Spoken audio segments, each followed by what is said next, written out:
देखिए, आपका संविधान में चल रहा था आपका राष्ट्रपति की क्षमा दान की शक्ति।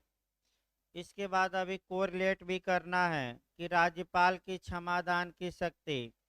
और वर्तमान समय में जो क्वेश्चन बन रहा है उसमें आपका डिफरेंस पूछ रहा है ज़्यादा, मेंस में भी और प्री में भी। तो आपका बेयर से ही आपका चल रहा था।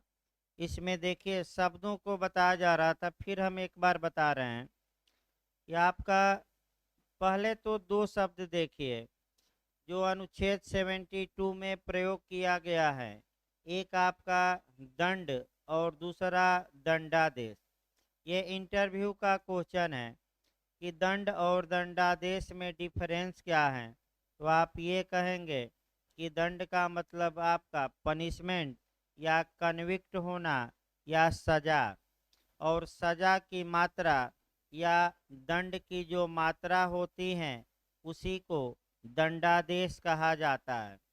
जैसे कि उदाहरण के रूप में अगर कोई पूछे तो किसी व्यक्ति को चोरी के अपराध के लिए, थेफ्ट के अपराध के लिए कन्विक्ट या दोष सिद्ध किया गया, यानी कि न्यायालय ये मान लिया कि इस व्यक्ति ने चोरी किया है, ये दंड कहा जाएगा। और दंडादेश का मतलब कि चोरी के लिए वास्तव में उसे कितनी सजा दी गई। यानी कि मान लीजिए कोर्ट ने 3 साल की सजा दी तो ये क्या कहलाएगा, दंडादेश। तो राष्ट्रपति किसको पार्डन दे सकता है, किसको क्षमादान दे सकता है, यानी कि दंड को भी कि दंडादेश को कि दोनों को। फिर एक बार देखिए आपका पहला खंड हम उठा रहे हैं, कल भी बताए थे। राष्ट्रपति को किसी अपराध के लिए सिद्ध दोष ठहराए गए किसी व्यक्ति के दंड को क्षमा, उसका प्रविलंबन, विहार, विराम या परिहार करने की अथवा दंडादेश के निलंबन, परिहार या लघुकरण की शक्ति होगी। अब आपका दंड को क्या कर सकता है, तो पहले कर सकता है क्षमा। यानी कि अगर किसी व्यक्ति को न्यायालय ने आपका माने हत्या के लिए दोषी ठहराया है तो राष्ट्रपति को ये अधिकार है कि वह उस दंड को पूरी तरह माफ कर दे, यानी कि पार्डन दे दे या क्षमा दान कर दे। कल भी बताया गया था क्षमादान का मतलब हुआ पूरी तरह माफ कर देना। क्षमादान का प्रभाव या इफेक्ट क्या होता है, क्षमादान जब राष्ट्रपति दे देता है तो ये अपराधी उस स्टेटस में आ जाता है मानो उसने अपराध किया ही न हो, और सभी निर्योग्यताओं से क्या हो जाता है, मुक्त हो जाता है। जैसे चुनाव लड़ने की निर्योग्यता है तो उससे अब मुक्त हो गया, यानी कि अब चुनाव लड़ने का क्या हो जाएगा, हकदार। क्षमादान का मतलब ये हुआ कि पूरी तरह माफ करना। ये याद रखे, चाहे मृत्युदंड हो या कोई भी सजा हो, पूरी तरह जब माफ कर दी जाती हैं तो उसी को हम एक लाइन में क्या कहते हैं कि राष्ट्रपति ने क्षमा कर दिया, पार्डन कर दिया। इसके बाद दूसरा शब्द है उसका प्रविलंबन। प्रविलंबन का मतलब हुआ कि मृत्युदंड का टेम्पररी यानी कि अस्थायी रूप से सस्पेंड किया जाना। यानी कि किसी अपराधी को फांसी की सजा दी गई है और कुछ समय तक के लिए फांसी की सजा निष्पादित करने को सस्पेंड किया जाता है, रोक दिया जाता है। तो ये सामान्यतः कब होता है, तो जब राष्ट्रपति के पास मर्सी पिटीशन या दया याचिका या क्षमादान की याचिका पेंडिंग हो, तब तक राष्ट्रपति उसको मैंने सस्पेंड हो जाता उसका। यानी कि जब तक राष्ट्रपति के पास दया याचिका पेंडिंग है तब तक के लिए मृत्युदंड पर क्या लगा दी जाती है, रोक। इस, नहीं, और भी हो सकता है। मैंने एक उदाहरण एक एक दिया जा रहा है, ये थोड़े कि एब्सोल्यूट है। मैंने हर एक शब्द पर मैं प्रयास ये कर रहा हूँ कि एकाएक उदाहरण सेट करो, और भी उदाहरण हो सकते हैं। यानी कि आपका कह सकते हैं कि किसी दंड का अस्थायी रूप से निलंबन, ये कहिए। और उसमें हमने एक उदाहरण बताया, और उदाहरण कौन सेट किया? मृत्युदंड। भाई हो सकता है कि आजीवन कारावास का भी हो, इत्यादि का। तो लेकिन एक एक उदाहरण ही पर्याप्त है। दूसरा देखिए, विराम। विराम का मतलब ये हुआ कि बड़े दंड को कुछ स्पेशल कारण से छोटे दंड में कन्वर्ट करना। तो कोई एक उदाहरण हम बता रहे हैं, जैसे कि अगर कोई महिला गर्भवती पाई जाती है तो ये स्पेशल रीजन है। अगर उसे मृत्युदंड दिया भी गया है तो ऐसी दशा में राष्ट्रपति चाहें तो उसको छोटे दंड में, यानी कि लाइफ इम्प्रिजमेंट में, यानी कि आजीवन कारावास में कन्वर्ट कर सकता है। अगर ऐसा करता है कि बड़े दंड के स्थान पर दूसरा दंड कर दे तो इसे विराम कहा जाता है। और इसको जब भी पढ़िएगा तो सीआरपीसी की धारा जोड़कर पढ़िएगा, आपका 416 416। अगर कोई महिला है, उसे मृत्युदंड दिया गया है, तो उच्च न्यायालय उसके मृत्युदंडादेश को, डेथ सेंटेंस को लाइफ इम्प्रिजमेंट में कन्वर्ट करेगा। करेगा मतलब वर्तमान में क्या है? हाई कोर्ट बाध्य है। अगला तीसरा शब्द देखा जाए, परिहार। परिहार का मतलब ये हुआ कि दंड के नेचर को नहीं बदला जाता, लेकिन दंड की मात्रा को कम किया जाता है। जैसे कि 7 साल का कठोर कारावास की सजा किसी को दी गई है, तो राष्ट्रपति उस सजा को कम कर दे, 3 साल की सजा कर दे, लेकिन जो नेचर या कठोर कारावास था वो बना रहता है। यानी कि 7 साल के कठोर कारावास की सजा को 3 साल की कठोर कारावास की सजा में कन्वर्ट कर दिया जाए, तो अगर ऐसा है तो इसे हम कहेंगे कि राष्ट्रपति ने परिहार दिया है। अब परिहार के बाद जो अगला शब्द है आपका, कह सकते हैं कि आपका दंडादेश के निलंबन। निलंबन का मतलब ये हुआ कि कुछ समय तक सस्पेंड कर देना।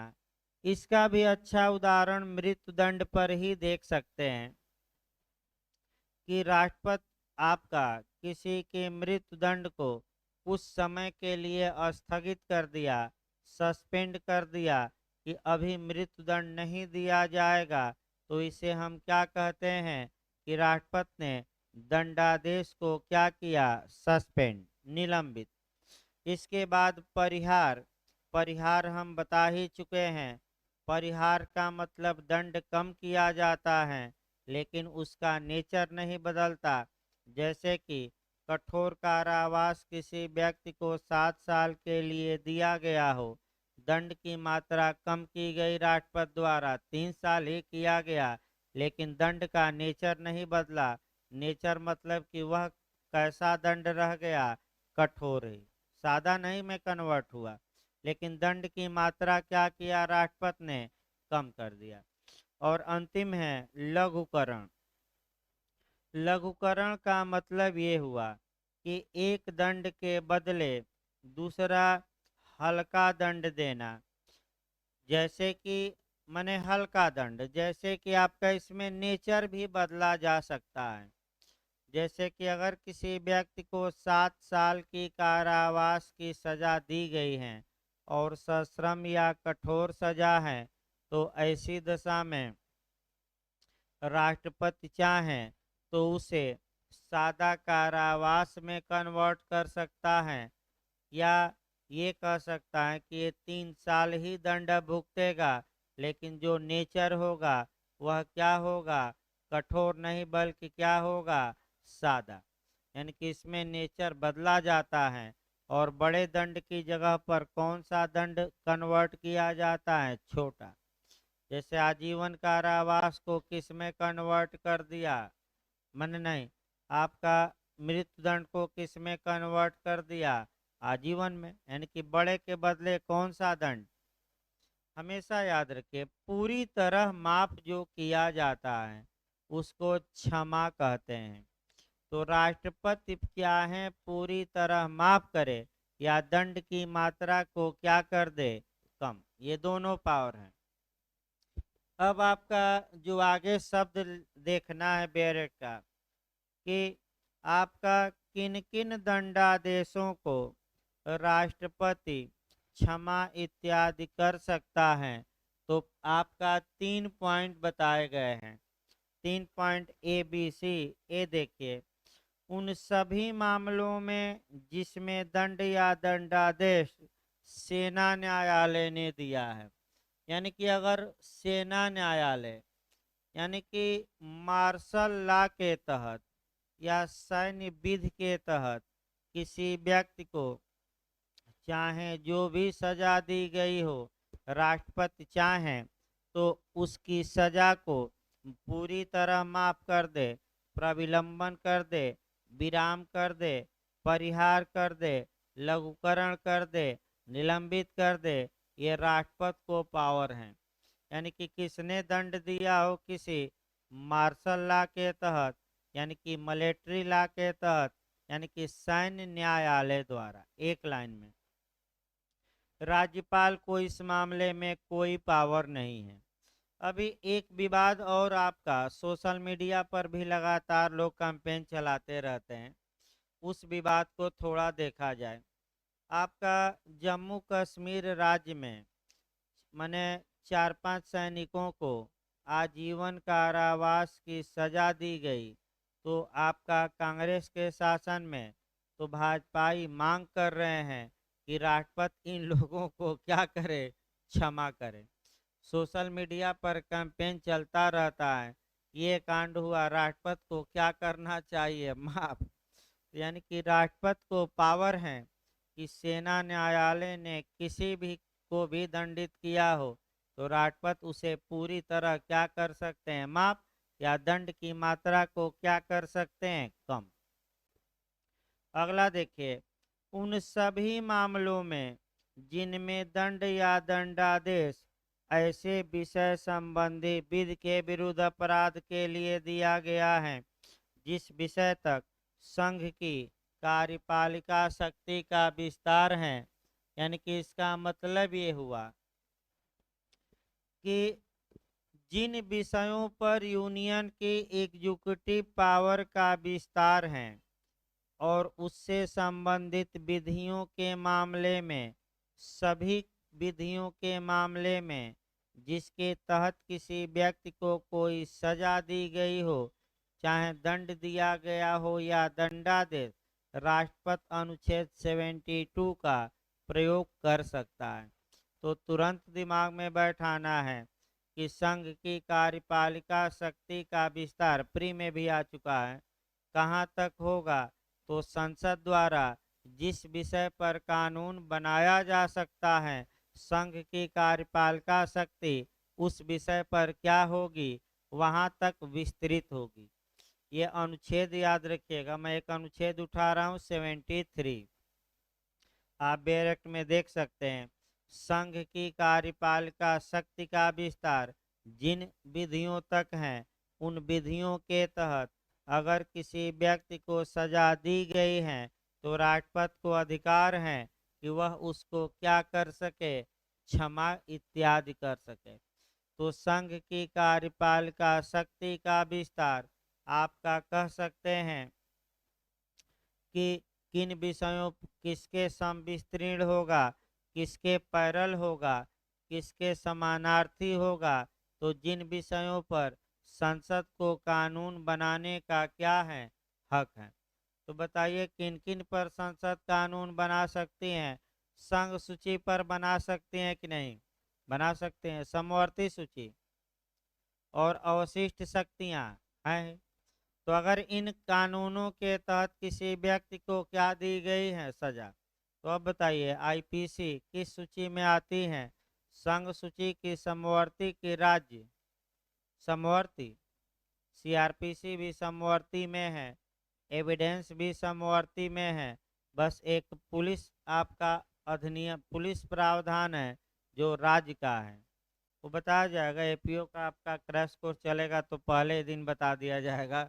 सूची ऊंची भी पूछा जा रहा है आप कल। पिछली बार उत्तराखंड इसके पहले वाले में पूछा था कि सीआरपीसी का प्रावधान आपका किस सूची में है, तो सब सूची बताई जाएगी। यानी कि अगर संघ के लिस्ट में, समवर्ती सूची में, या आपका किसी अवशिष्ट शक्ति है और उस पर उस कानून के तहत किसी व्यक्ति को सजा दी गई है, जैसे आईपीसी हो गया, तो इस पर भी विस्तार है। तो इस कानून के तहत सजा दी गई हो तो राष्ट्रपति उस सजा को माफ इत्यादि करने का क्या रखता है? हक। और तीसरा है, उन सभी मामलों में जिनमें दंडादेश मृत्यु दंडादेश है, यानी कि राष्ट्रपति मृत्यु दंडादेश को भी क्षमा इत्यादि करने का अधिकार रखता है। यही आपका पॉइंट पकड़ना है। राज्यपाल मृत्युदंड को क्षमा नहीं कर सकता, लेकिन राष्ट्रपति कर सकता है। तो राज्यपाल मृत्युदंड को क्या कर सकता है? तो मृत्युदंड को छोटे दंड में कन्वर्ट कर दे, आजीवन कारावास में कर दे, 10 साल में कर दे, लेकिन क्या नहीं कर सकता? क्षमा। तो मृत्युदंड को क्षमा यानी कि पूरी तरह माफ करने का अधिकार भारत में केवल किसको है? तो राष्ट्रपति को, भाई राज्यपाल को नहीं। क्योंकि अंतर हम 6-7 निकालेंगे, तो आपका ये कर्तव्य है कि जब हम दोनों अनुच्छेद बता देंगे तो आप ही अंतर बताएंगे, हम पूछते रहेंगे, 5-6 अंतर आप दिमाग में बैठा लीजिएगा। अगला देखिए, खंड 2 देखिए। खंड 1 के उपखंड क की कोई बात संघ के सशस्त्र बलों के किसी अफसर को सेना न्यायालय द्वारा पारित दंडादेश के निलंबन, परिहार या लघुकरण की विधि द्वारा प्रदत्त शक्ति पर प्रभाव नहीं डालेगी। इसका मतलब ये हुआ कि मार्शल लॉ के तहत, सैन्य विधि के तहत किसी को सजा दी गई और उस कानून के तहत सेना के किसी अधिकारी को कुछ पावर दिया गया है क्षमा इत्यादि करने का, तो क्या उस पावर, वह पावर जो है, क्या अनुच्छेद 72 उस पावर पर कोई प्रभाव विपरीत डालेगा कि नहीं? नहीं डालेगा। इसका मतलब कि उस सेना के अधिकारी को भी क्षमा इत्यादि करने की क्या होगी? शक्ति होगी। भले ही ये राष्ट्रपति को शक्ति दी गई हो, और ये जो शक्ति होगी इस पर अनुच्छेद कोई 72 विपरीत प्रभाव नहीं डालेगा। और खंड 3 आइए। खंड 3 आपका राज्यपाल जो है उनको बचाता है। खंड 1 के उपखंड ग की कोई बात तत्समय प्रवृत्त किसी विधि के अधीन किसी राज्य के राज्यपाल द्वारा प्रयुक्त, तो पहला तो उठाइए खंड 1 के उपखंड ग, यानी कि क्लाज 1 का सब क्लाज सी। तो सी में पहले देखिए क्या था? खंड 1 के क्लाज सी में ये था कि राष्ट्रपति उन सभी मामलों में जिसमें दंडादेश क्या है? मृत्युदंड है, क्षमा इत्यादि करने का हक रखता है कि नहीं? रखता है। तो खंड 3 आइए फिर आपका। खंड 1 के उपखंड सी की कोई बात तत्समय प्रयुक्त किसी विधि के अधीन किसी राज्य के राज्यपाल द्वारा प्रयुक्त मृत्युदंडादेश के निलंबन, परिहार, लघुकरण की शक्ति पर प्रभाव नहीं डालेगी। तो यहाँ से भी निकालिए, राज्यपाल को शक्ति होगी कि वह मृत्युदंड को निलंबित कर सकें, परिहार कर सकें, लघुकरण कर सकें, लेकिन एक शब्द छोड़ दिया गया। आप सतर्क रहिए, क्या नहीं कर सकते? क्षमा। यानी कि भले आप ना पकड़ रहे हो, एक शब्द पकड़िए, राज्यपाल मृत्युदंड को क्या नहीं कर सकता? लघुकरण, विराम, निलंबन, और आपका दे देगा क्षमा। तो क्या नहीं कर सकता। क्षमा का मतलब फिर समझिए, पूरी तरह क्या करना, माफ।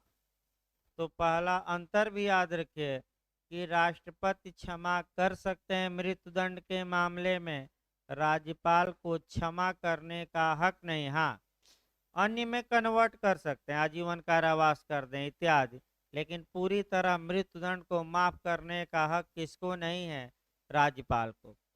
अब तुरंत आपका ये जो शक्ति है, आपका अनुच्छेद 72 हो गया, तो 161 निकालिए भाई, अनुच्छेद 161।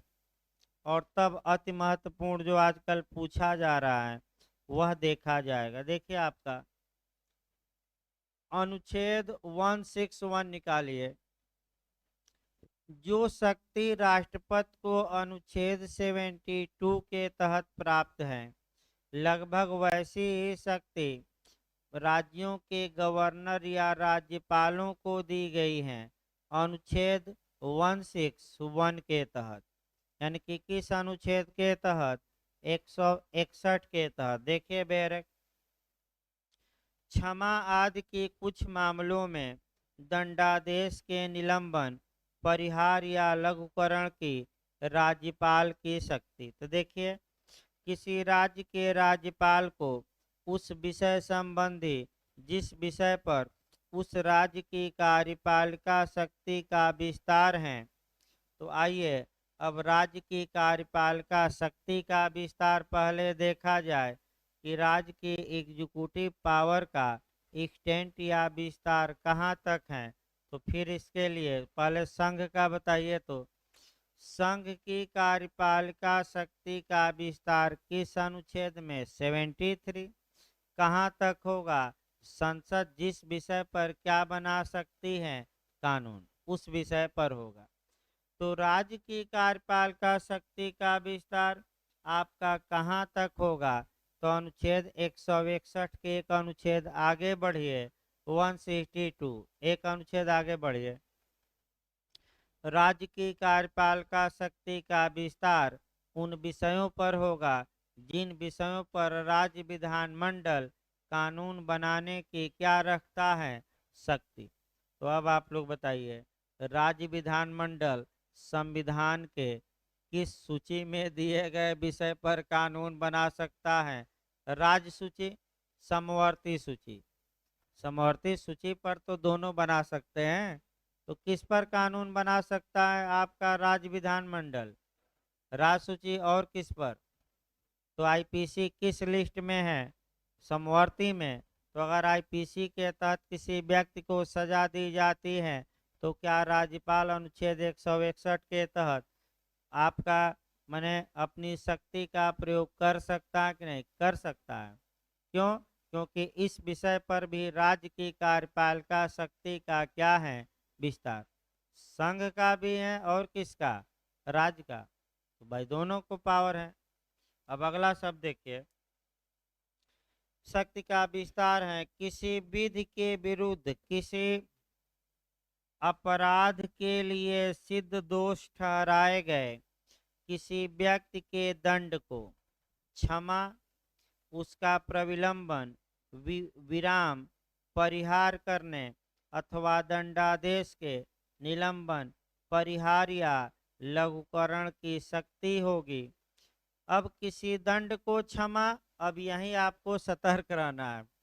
किसी दंड को क्षमा, अब किसी दंड को जब भी पढ़िए तो आप ये कहेंगे कि इसमें तो भाई मृत्युदंड लिखा ही नहीं गया है, तो मृत्युदंड भी शामिल है। आप कह सकते हैं कि भाई क्या शब्द लिखा है, किसी दंड को क्षमा कर सकता है, तो भाई राज्यपाल तो मृत्युदंड को भी क्षमा कर सकता है आप कहेंगे। लेकिन अनुच्छेद 72 का कौन सा क्लाज उठाना है, 3, कि राज्यपाल मृत्युदंड को क्षमा नहीं कर सकता, विराम, परिहार, लघुकरण कर सकता है, लेकिन क्षमा या पूरी तरह माफ करने का अधिकार।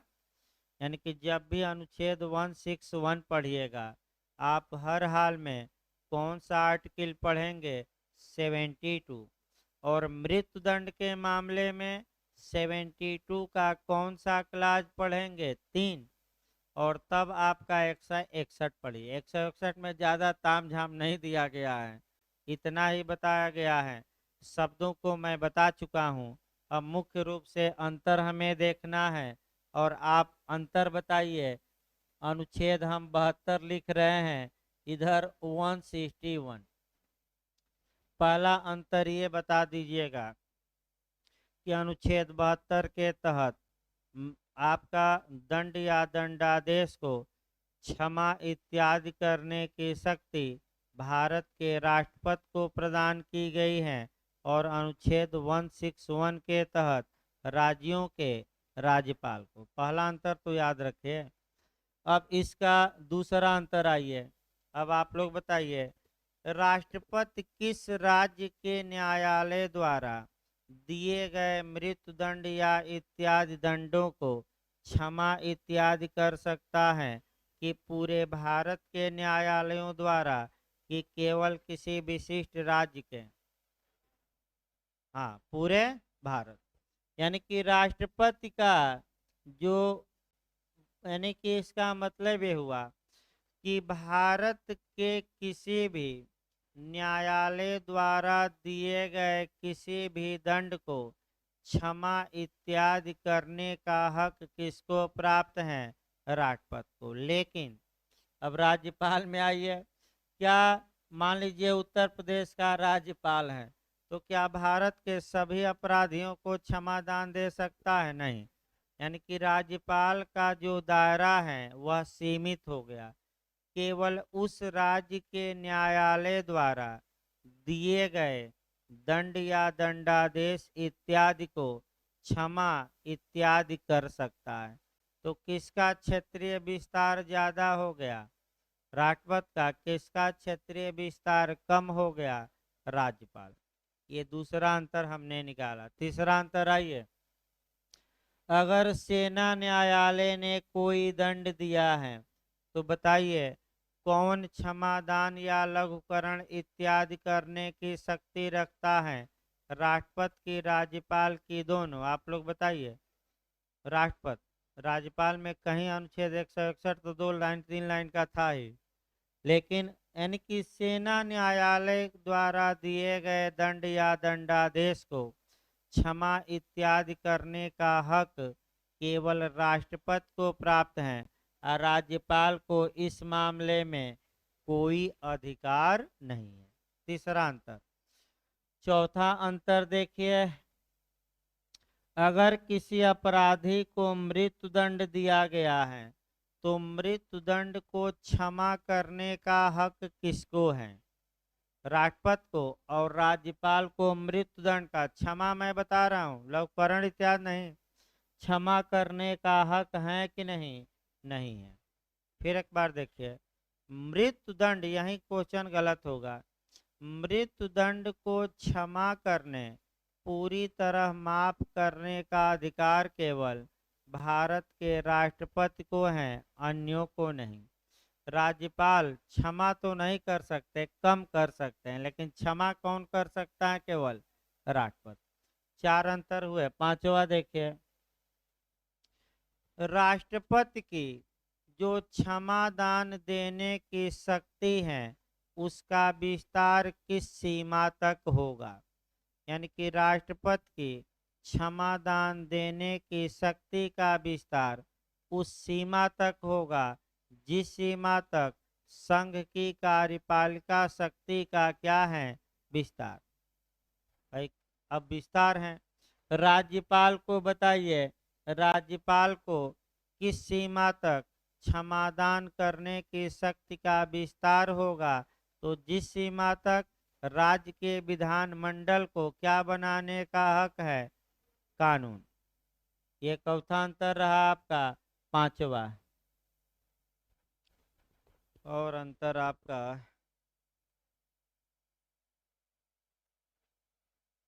भाई राज्य स्तरीय हो ही गया, सेना न्यायालय भी हो गया, मृत्युदंड भी हो गया, विस्तार भी हो गया, आपका क्षेत्रीय विस्तार भी हो गया, अनुच्छेद भी हो गया, राज्यपाल और राष्ट्रपति भी हो गया।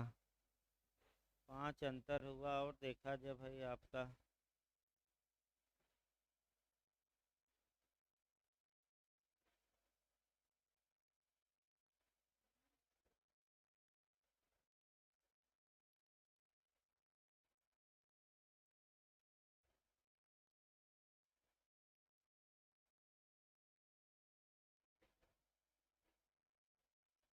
ये भी कह सकते हैं कि राज्यपाल राष्ट्रपति की शक्ति व्यापक है और आपका राज्यपाल की शक्ति सीमित। बढ़ा सकते हैं। अंतर में ये वाइड पावर किसको है?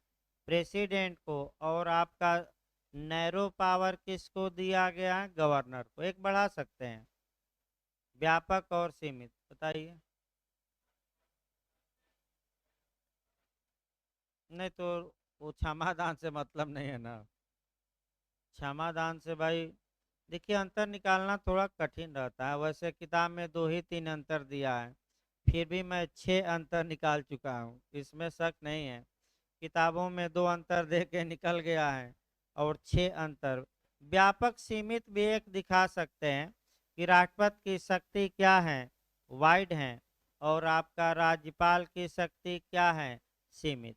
क्योंकि सेना न्यायालय हो गया, मृत्युदंड हो गया, इनमें तो राष्ट्रपति को क्या है? अथाह पावर है। भाई आपका राज्यपाल भी मंत्रिपरिषद की सलाह पर ही करता है राज्य के, और राष्ट्रपति भी मंत्रिपरिषद की सलाह पर करते हैं। इसमें भी कोई शक नहीं भाई, दोनों तो मंत्रिपरिषद की सलाह पर करते हैं। 5 अंतर पर्याप्त हैं। इस प्रकार आपका क्षमादान मने समाप्त हुआ। अब आगे बढ़ा जाए, राष्ट्रपति की शक्ति में आगे बढ़ा जाए। अब देखिए, जहां तक भारत के राष्ट्रपति की शक्ति की बात है, अब राष्ट्रपति की शक्ति में हम अगला राष्ट्रपति की शक्ति चल रही है, जो जो शक्ति मैं बता रहा हूँ वह क्या कर रहा हूँ थोड़ा डिटेल में। अब आगे इन शक्तियों को नहीं बताया जाएगा, इन अनुच्छेदों को। ये नहीं कि फिर कहे कि क्षमादान। राष्ट्रपति की अगली शक्ति मैं बता रहा हूँ, ऑर्डिनेंस जारी करने की शक्ति या अध्यादेश जारी करने की शक्ति। और ये शक्ति दी गई है आपका अनुच्छेद 123 में। और तुरंत आपका पढ़ना है, राज्यपाल को भी ये पावर है, अनुच्छेद 213। यानी कि इसका मतलब कि भारत के राष्ट्रपति को ऑर्डिनेंस या अध्यादेश जारी करने की शक्ति दी गई है। और यह शक्ति दी गई है आर्टिकल 123 में। और आपका राज्यपाल को भी ऐसी शक्ति दी गई है, तो वह शक्ति कहाँ दी गई है? आपका आर्टिकल 213 में। तो उसी पर आबलिक लिख लेना चाहिए, आबलिक राज्यपाल अनुच्छेद 213। अब पहले इसको देखा जाए, तब आपका अनुच्छेद शुरू किया जाए। देखिए आपका ऑर्डिनेंस को कैसे शुरू करेंगे। और ऑर्डिनेंस मतलब जानिए नए लोग, होता क्या भाई? आपका ऑर्डिनेंस का मतलब क्या हुआ? ऑर्डिनेंस मतलब हिंदी में होता है अध्यादेश। अध्यादेश यानी कि जब कभी संसद के दोनों सदन सत्र में न हो, यानी कि जब कभी संसद के दोनों सदन सत्र में न हो और विधि बनाने की तुरंत आवश्यकता हो, यानी कि कानून बनाना तुरंत क्या है? आवश्यक।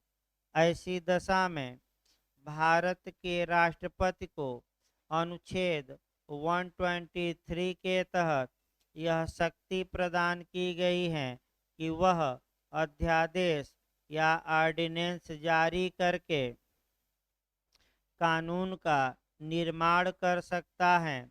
तो अब यहाँ जो पूछा जाता है, देखिए अध्यादेश भी एक कानून होता है। सामान्यतः कानून बनाने का अधिकार विधायिका को होता है। यानी कि आपका विधायिका का मतलब ये हुआ कि भाई विधेयक पेश किया जाए, लोकसभा पास करे, राज्यसभा पास करे, फिर राष्ट्रपति क्या करें? अनुमति प्रदान करें। और तब आपका कह सकते हैं कि क्या बनता है? कानून। लेकिन लगाना है, लेकिन यदि कानून की तुरंत आवश्यकता हो, तो ऐसी दशा में आपका भारत के राष्ट्रपति को आर्टिकल 123 के तहत यह शक्ति प्रदान की गई है कि वह ऐसी स्थिति से निपटने के लिए ऑर्डिनेंस जारी कर सके, यानी कि अध्यादेश जारी कर सके। अध्यादेश तभी जारी हो सकता है कि जब दोनों सदन सत्र में हो कि न हो। अगर एक सदन सेशन में है, यानी कि एक सदन की कार्यवाही चल रही है और दूसरे सदन की नहीं चल रही है, तो क्या अध्यादेश जारी किया जा सकता है कि नहीं किया जा सकता है? कहीं गलत होता है, फिर एक बार समझिए, आपका भी हम बताएंगे।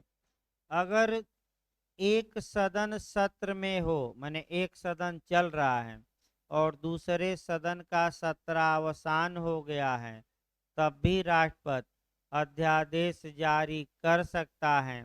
क्यों? क्योंकि एक सदन अकेले किसी कानून का निर्माण नहीं कर सकता।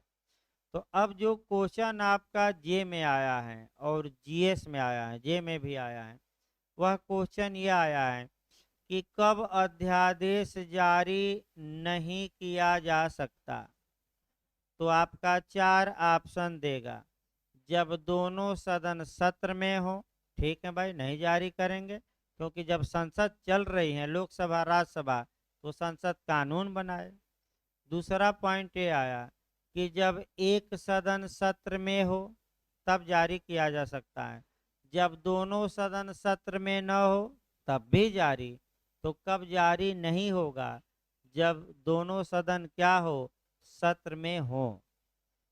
अब देखिए दूसरा क्वेश्चन, कब अध्यादेश जारी किया जा सकता है? अभी सामान्य बातें चल रही हैं, बेहरेक नहीं शुरू हुआ।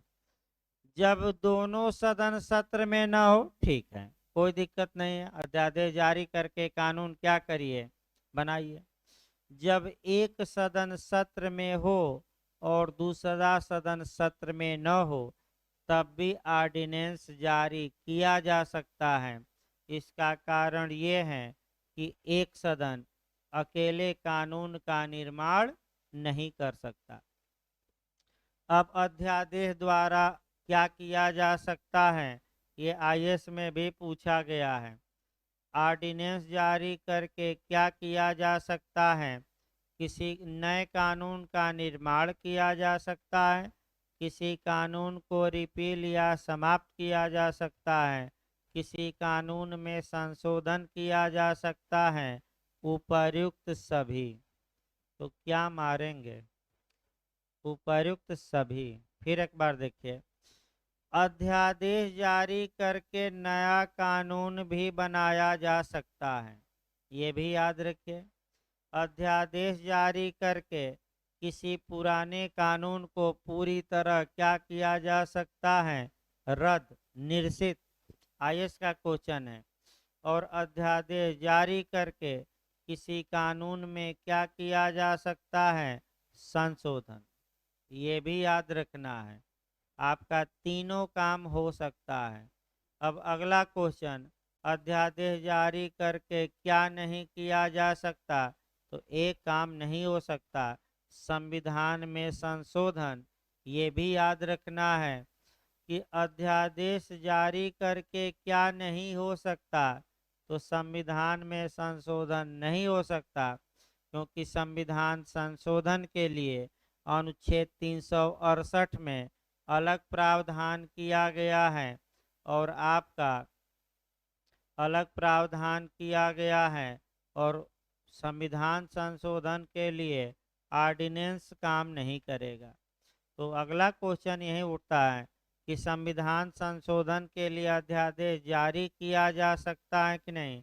नहीं, क्योंकि उसके लिए लोकसभा से पास कराइए, राज्यसभा से, और फिर आपका क्या करिए, राष्ट्रपति साइन करें, तब संविधान संशोधन होगा, क्योंकि उसके लिए अलग प्रक्रिया संविधान में है। और किस आर्टिकल में? 368, 368। अब आइए अध्यादेश एक उदाहरण देखा जाए। अब अगला क्वेश्चन बना है, अगर अध्यादेश जारी कराने के लिए लोकसभा का सत्रावसान कर दिया जाता है, तो क्या ये वैध होगा कि नहीं? वैध होगा। यानी कि लोकसभा चल रही है, कोई विधेयक पेंडिंग है, या राज्यसभा चल रही है, कोई विधेयक पेंडिंग है, सरकार को लग रहा है कि तुरंत कानून की आवश्यकता है, ये राज्यसभा इतना जल्दी पास नहीं करेगी, तो उसका उपाय है, यानी कि कान सीधे न पकड़ के टेढ़े पकड़िए, उसका उपाय ये है कि तुरंत आपका राष्ट्रपति द्वारा राज्यसभा का सत्र अवसान कर दिया जाए। लोकसभा चलती रहे और राज्यसभा का क्या किया जाए। और जैसे ही राज्यसभा का सत्र अवसान का आपका आदेश राष्ट्रपति ने दिया, सेशन समाप्त, वैसे 1 मिनट बाद अध्यादेश जारी कर दिया उसी विषय पर, जो विषय कहाँ पेंडिंग है अभी, राज्यसभा में। इसे सही माना गया है, यानी कि गलत नहीं है। एक उदाहरण देखिए, दूसरा आपका सामान्य बातें ही चल रही हैं भाई, अभी बैरक शुरू नहीं हुआ, पहले सामान्य जितनी बातें हैं सब कवर करनी चाहिए। अब एक उदाहरण देखिए, ट्रिपल तलाक सबसे अच्छा उदाहरण है।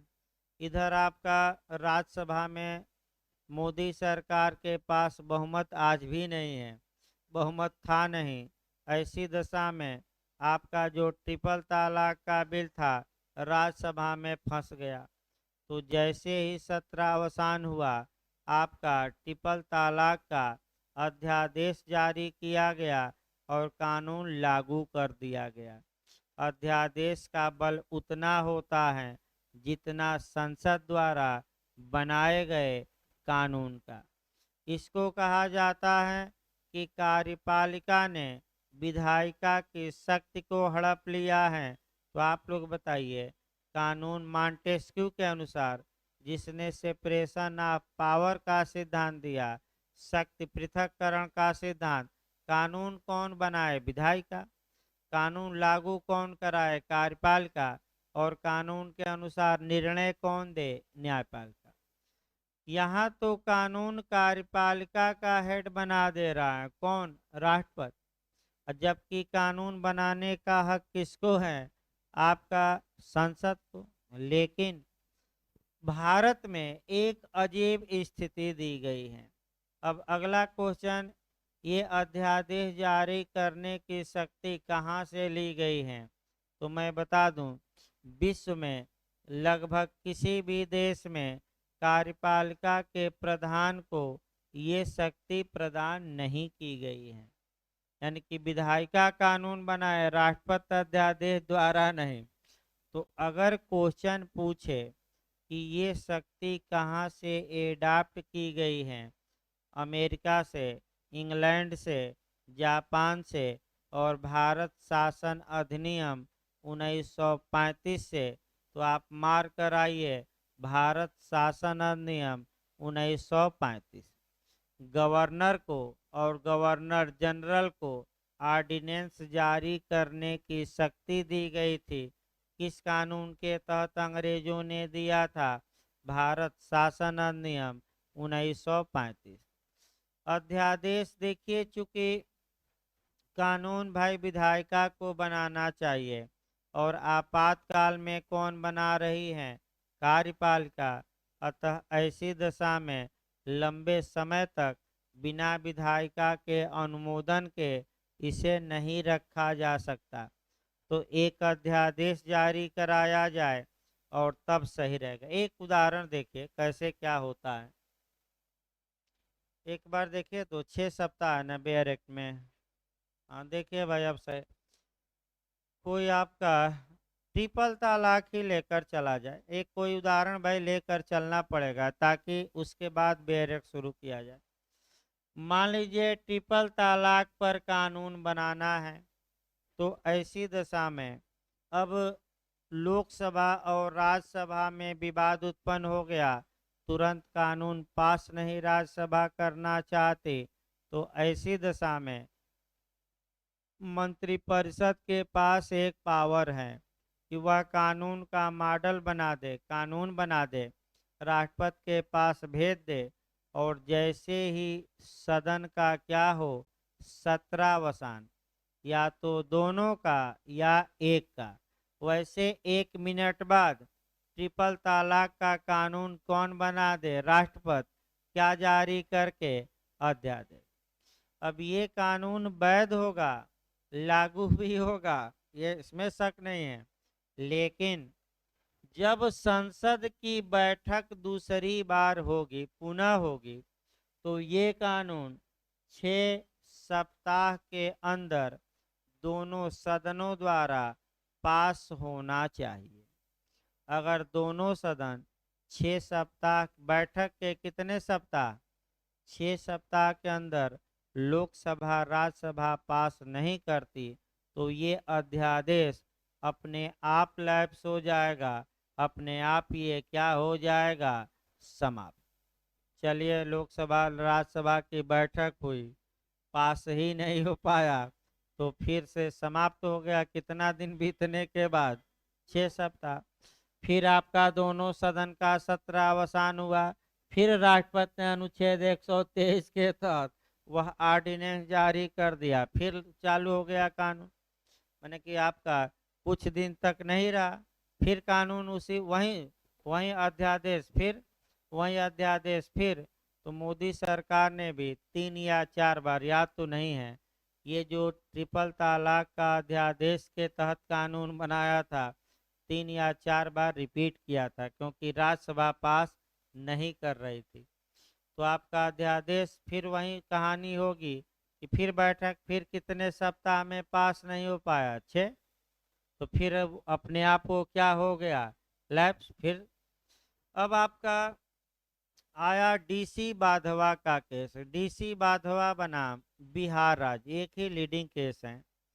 देखिए, ये बिहार का केस है और ये केस पिछली बार bar council of bar council of India के एग्जाम में भी पूछा गया था। यानी कि बार काउंसिल ऑफ इंडिया के एग्जाम में 10 लाइन लिखा था।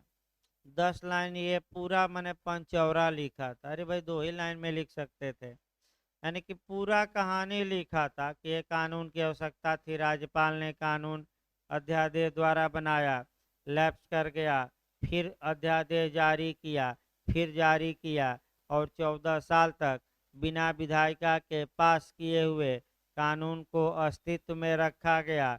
तो अंत में खोदा पहाड़ निकली चूहिया। यानी कि अंत में ये कह दिया गया कि किस केस में सुप्रीम कोर्ट ने कहा कि ऐसा करना असंवैधानिक है और विधायिका के अधिकार का हड़प लेना है कार्यपालिका द्वारा, ये तो कपट है संविधान द्वारा। तो डीसी बाधवा बनाम बिहार राज्य। देखिए, इसमें हुआ क्या था।